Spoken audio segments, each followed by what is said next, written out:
Hi, good morning. This is Victoria Strombom. You've often heard me say that there's three people involved in a transaction: a buyer, a seller, and a lender. And I'm privileged today to have Allycyn Benett with Sandstone Financial to share with us the most recent update in the lending institutions. Thank you for joining us.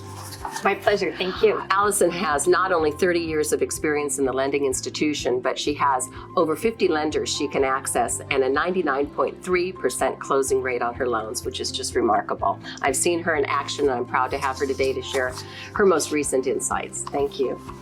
So we talked a little bit about the changes in today's market and lending market, and I just wanted to ask you, what advice do you give buyers that are coming to you today in the lending market? So for a buyer that's looking to purchase a property, I think one of the most important and significant steps they can take before they write that offer is to either get pre-qualified, and if they're so inclined, to take it one step further and actually get pre-approved for that loan. Excellent. Is it ever possible? I know when I'm writing offers, often my clients are up against a cash offer. Is it possible to get the loan approved to the point of underwriting approval, so all we're waiting for is the appraisal? How far can you take that? Right, so that's considered a to be determined loan, and every lender treats that a little bit differently.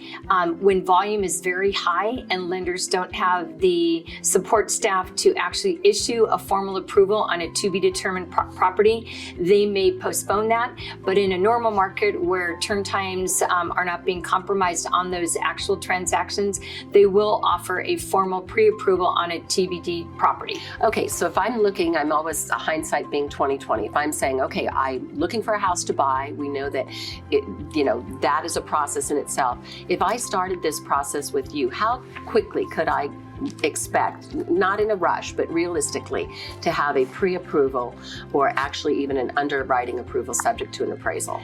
The challenge I experience with that is that every borrower works differently. Some borrowers are very organized and can gather the items that are needed very quickly.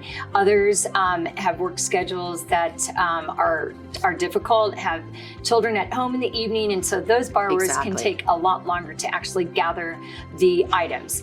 In a perfect situation, I would say that given the list that's needed of the items to gather, it probably takes 2 to 3 days to get those items together. Sure. And then once we have that, it would probably take about 10 to 14 days to actually get a formal approval. Again, what happens is that when it goes to the underwriter to be underwritten, those transactions that have actual addresses with a confirmed close of escrow date take precedence, and then the TBD properties will follow behind. Okay, so priorities are the escrows. Correct. So very much like when I speak to sellers, I always say pre-pack, organize, clear the clutter, get everything ready to go. And buyers, the best thing you can do to position yourself for a purchase is to start and take this process as far along as you can, because by the time you find a home and you're ready to purchase, you're going to be very engaged in the inspection process and that purchase process. So this is one thing you can put behind you.